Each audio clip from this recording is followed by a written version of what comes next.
Welcome to the very first episode of Sick I Swear. I'm your host, Caitlin Rohde. And if you're here taking the time to listen to me yap about some very important things, it really does mean the world to me. This podcast is all about things chronic illness, invisible disability, and I think it's really important to get some real talk out there as to what our day-to-day actually looks like, feels like, regardless of what we look like.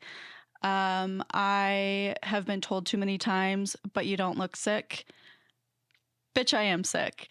And I think it's time to really take down those masks, take those veils down, and kind of dive in deep as to what navigating the world of chronic illness looks like. I came across a lot of resistance, judgment, and misunderstanding when it came to my diagnoses from the medical community and my own community. You know, as serious as these things are, I think it's important to add a layer of unseriousness and a little bit of humanity to the issues. We're going to be sharing stories. We're going to have professionals. We're going to have normal people on talking about what they experience, what they go through, tips, tricks, advice to all those people that are needing help or wanting help or some guidance.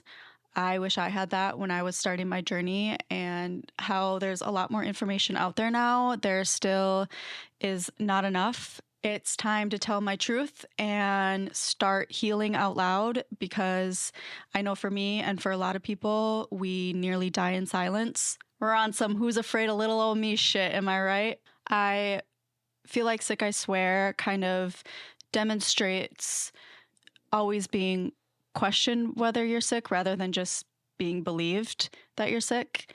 I'm really tired of feeling invisible and for people to not truly know and understand what it's like. I mean, prior to getting sick, I had no idea this is what it was like, but it's a world that needs to be opened up and talked about a little bit more. I'm someone who is Little Miss pretending I'm not in pain, and that might very well be my toxic trait. I want to advocate for each other. I want to lift each other up. I want this to be a place for healing, advice, growth, all of the good things that we need to mentally have as well. Being chronically ill, as much as it affects our physical health, our mental health sure does take a toll as well. Yeah, this podcast is a way of saying that we matter and that our stories matter. Whether you're here because you struggle with the same things, or you're somebody who is supporting a loved one, or just want some more information, we're not going to exclude anyone here. However, if you're a female, you're probably going to relate to a lot more of the things that we talk about. Unfortunately, we're lucky enough where a lot of these diagnoses affect women over men. That's just another perk we get of being a female. But I want this to be a place for everyone. I will be speaking a lot about medical gaslighting and what it's been like to be through the medical community while being young, female, on the outside healthy. This podcast is going to be more about just sharing stories. And don't get me wrong, we're going to have plenty of those. But I want it to be a space for education, for advocacy, for people to come to not feel so alone. I want to be someone who can be a big sis and give you a hand in this journey. And there's so much more to us than our illnesses. They don't define us, even though they do get to call those damn shots. We're going to shine a light on what it means to live with these conditions, kind of take off that mask, bring down that veil, and really show people, because let's be so for real, we are all Tony Award winning actresses over here for how well we put on a good act and a good mask day to day. And I think that that's something that needs to be celebrated here. I think this podcast is going to be really healing for me as I start talking out loud and getting my stories out, sharing my experiences, talking with other people who experience the same things. It will be really healing in a lot of ways. As much as I felt alone, I know that I am not alone, but it is so nice to be reminded with the community that we really need. I want to get into a little bit about me, my journey, how I got here. I was somebody who kind of just always felt sick growing up. I had a lot of stomach aches, a lot of migraines, just a lot of like, my body didn't feel good.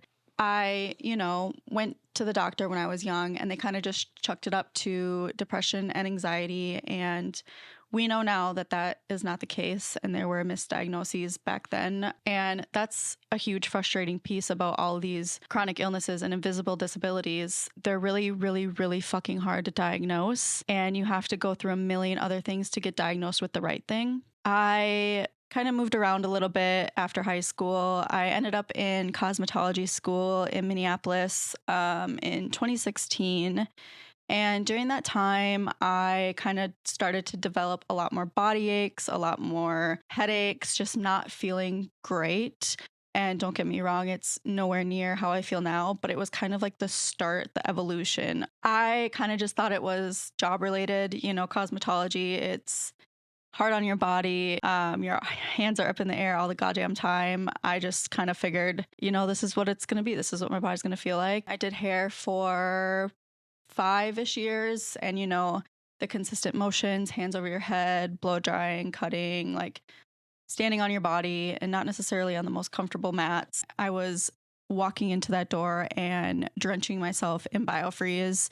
And I kind of had a conversation with my boss. I was like, hey, so I'm not doing very well. My headaches are bad.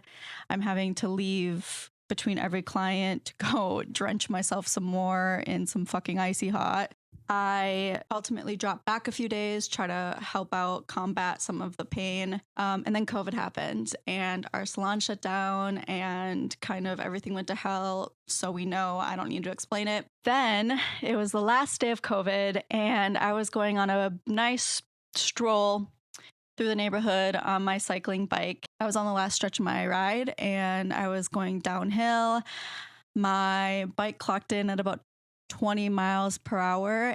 And as I was going down, I got stung by a fucking bee in my shoulders. I hate bees with a passion. Like, yeah, whatever, they save the planet. But like, this bitch caused me to launch off my bike, skid down that pavement. I was launched into a different dimension and I never came back. That was kind of the huge start to all these issues. Granted, a lot of what I'm going to get into is genetic, has been there for a while, but the trauma of the hit kind of really, really brought out all those good things.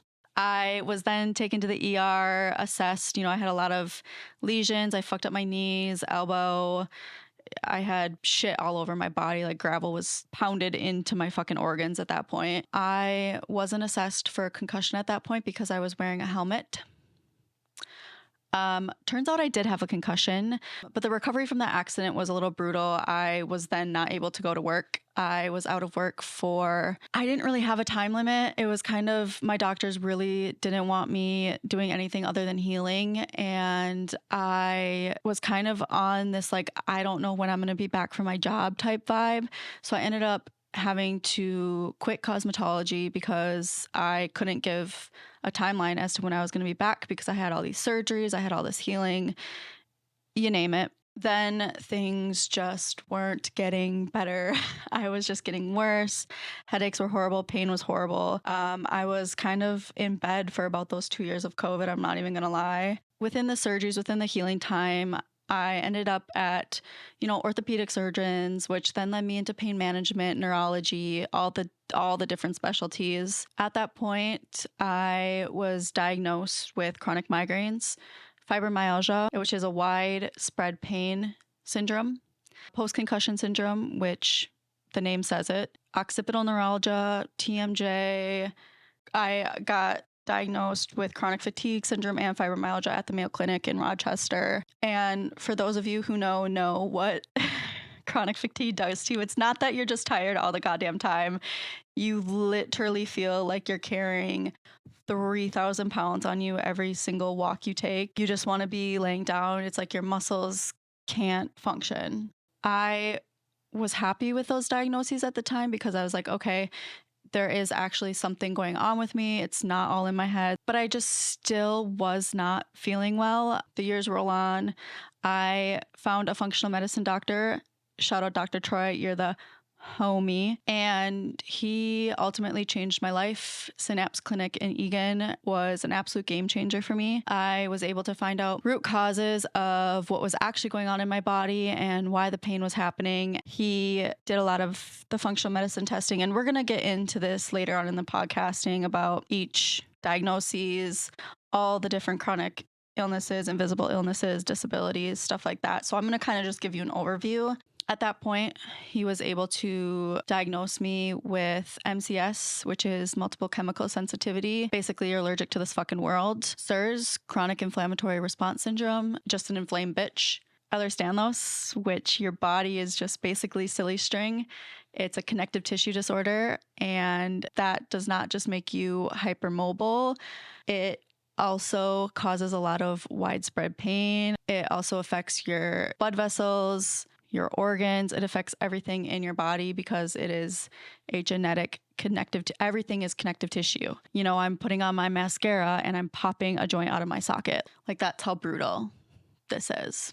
My period cramps were cranked up. I was getting IBS symptoms. My fatigue was worse. My back pain was worse, everything. So I went into an OBGYN and kind of assessed me for endometriosis. And without doing an invasive surgery to confirm or deny that you do have a case of it, there's this new medication called Orlissa. And basically, if you take it and your pain decreases, it's basically a confirmation that you do have endo. I was taking it for about 3 months, and I noticed that the pain was down. Don't get me wrong, it was not gone, but the pain significantly decreased. Therefore, best theory is that there is a confirmed case of it. And endometriosis is something that also comes along with Ehlers-Danlos, so it's not really a surprise. It's also genetic within my family, so it's really no shocker there. I'm not self-diagnosing myself. This is the new non-invasive way to do it, according to my doctor. In these brutal years, I was needing a lot of help around the house. I was having my mom come over. It was a struggle to do my daily tasks, to shower, to do the dishes, to take the dog for a walk. Like, it was really difficult to do life. And I am incredibly blessed with the mom that I have. She helped me with shit around the house and getting things done and taking me to appointments and all these things to manage. And I couldn't have done it without her. Wind it back a few months, I decided to move to Nashville. I've been wanting to get to Nashville for about 7 years. It was something that my health prevented me from doing. And I finally was at a point where either my threshold was high enough, I got things managed enough, and felt like I could start doing more things on my own. It's a big independent move for a chronically ill bitch. But however, during that move, I got really sick. I was just pulsating. My entire body was pulsating. I was having my major headaches back again. I was lightheaded. I felt like I always needed to go lay down. It felt like I was like literally having an out of body experience every single second. I went a couple weeks and I was like, there's got to be mold in this fucking place that's triggering me. And sure enough, my home, which is new, that was a big thing when moving. I knew that I couldn't be in a place that had mold or chemicals. That's the MCS talking. It can be very fatal for somebody with that genetic marker. And I was upfront about that when I moved, and luckily they were really great. They came and took care of it, got the mold out, and my symptoms started improving. However, it took a long time for that to happen.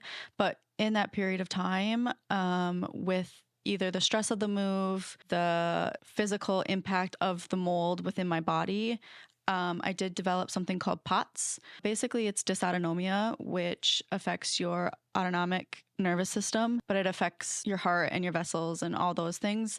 Basically feels like you're having a heart attack every single day. You know, laying down is God's greatest gift with this illness. So fibromyalgia, CFS, endometriosis, Ehlers-Danlos syndrome, MCS, SIRS, post-concussion syndrome, chronic migraine, PTSD, depression, anxiety, and OCD. That is my little charcuterie of fucked upness. It's important to note that all of these are chronic. Therefore, they do vary time to time. You can go a couple days, weeks, months where things are kind of stable, and vice versa. You can go days, weeks, months where you're in a flare, and it does bring you into a debilitating state.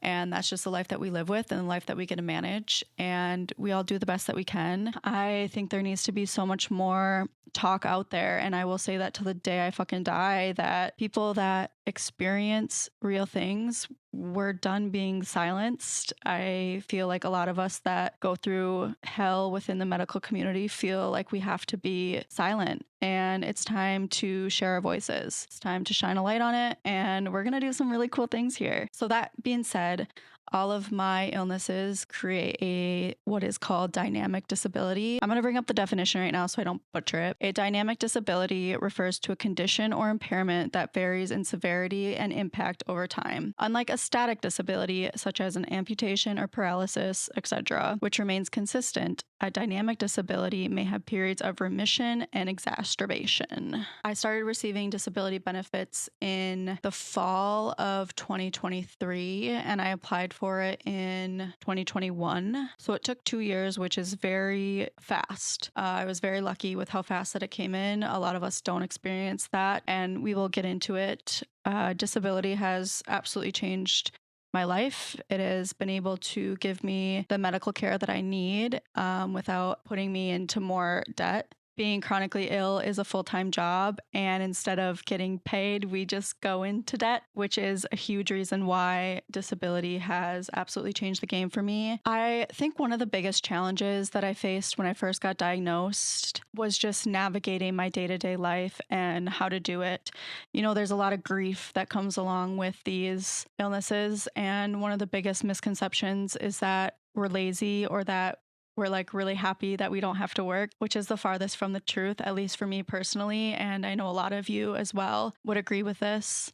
There's grief in not having a career and something that you can consistently do without your body dictating it. It's really hard to hold a full-time job when your day-to-day varies so much. You can be fine 1 second, 1 day, 1 week, and then you overdo it and you're back in bed for a week, 2 weeks. And that's just the reality that we live with. And that's what we get to manage. We have to cancel and miss out on things. And that's a big social impact. And it's a lot of grief that comes along with that as well. Having to constantly be going through treatment after treatment and waiting for appointments and waiting for medications and waiting in waiting rooms. There's so much patience and resilience that it takes to be chronically ill. And it's really hard not to worry about our futures and what that looks like, especially because we know that this is something that we have to manage our entire lives. It is not going away. You know, we have a life that is robbed of us, and we have to grieve the life that we had prior and figure out how to be accepting and comfortable in this new life. It's really hard on your self-confidence, on your self-identity, and being emotionally strong is the only way to do it because there's no other fucking option. I'm super into the entertainment world. I love live music. I love live shows, production, traveling. I'm such a creative. I need to go experience different parts of the world. And that's just part of my personality. And getting chronic illness and not being able to do it as much added a huge layer of grief to my everyday life. And I kind of made the choice that I wasn't going to let this define me. I wasn't going to let it stop me from doing the things that I love. And therefore, I do the things that I love and that brings me joy in an immense amount of pain. I just have, again, made the decision to not complain about it, not bitch and moan about it, and just live my life. And I think that that is one of the biggest misconceptions for me, and I'm sure with a lot of other people, is that you're out doing these things and you're totally fine. But behind the scenes, you're popping those medications, you're putting on those ice packs, you're getting rest when you can, and you do it pretty silently because you don't want to be a burden. You don't want people to pity you. Like little miss pretends she doesn't have a chronic illness and then gets to lay in bed for 3 days after because she wanted to enjoy life. It's a whole thing, and we'll get into more of it later. Yeah, it kind of makes me emotional because that's been a huge learning curve for me and for people around me. And, you know, there's incredible support out there. I have the best friends and family, and I could not do it without them. Taylor Swift was not wrong when she said, Rose flowing with that chosen family. I feel that to my bones, and I love my friends so much, and the support that they give me while doing this and encouraging me. And I think as I got older, I've really made my circle smaller, especially having something that can be judged and misconceived so hard. It's important to have those people that really bring you up and embrace you for how you are. There was a certain moment in time where I decided to start a podcast. It was actually one of my best friend's wedding out in Joshua Tree, which if you've been there, you know it's an absolutely magical experience. It feels so spiritual, so healing, so light. And the idea kind of came to me to start talking about my illnesses and what I go through. And at that point, I didn't realize it was going to be a podcast, but I knew at that point that I wanted to start talking about it. And I came home from that trip, did some thinking, and I got to work on creating this. And it's taken me about a year, but that's just the reality of going through flares, going through a move, a lot of shit going on within that year where I couldn't get this out as soon as I wanted to. But I also think it's important to sit here on some of my bad days and really show what that looks like as well. There was some stuff going on in my personal life where I felt like I was getting a lot of resistance, a lot of judgment, a lot of misunderstanding. And that also further pushed me into not being silent anymore. I think one of the main messages that I want all y'all to get is that our experiences matter, our lives matter. We're not going to stay invisible anymore. I really want to create a community that advocates for each other. This journey is frustrating, it's isolating, and it's just downright exhausting. You know, we go through this every day and we still choose to have a positive outlook, to view life with a lot of joy and a lot of life is worth living type shit. And it takes remarkable strength, resilience, and patience. And I'm so proud of every single person who is continuing to advocate for themselves, continuing to move forward, not giving up, knowing when something is wrong with your body, even when everyone is telling you there's nothing wrong. And I would love to have you guys on. Go to my DMs, go to my website, drop a message. I want to talk. I want to hear your stories. I want to hear what you're all about. If you like what you see, if you like what you hear, rate it, subscribe it, follow. I would love to hear from you guys. My DMs are always open. If you need an ear, if you need some advice, you want to come on the pod, drop a message on the website, sickeiswearpod.com. Follow on Instagram, TikTok, all of the social medias, Sick I Swear Pod. Thank you guys so much for listening to the first episode. I'm so excited to take you guys on this journey, listening to me yap. Thank you. And I can't wait to talk to you later. Bye, all my sick bitches and supporters.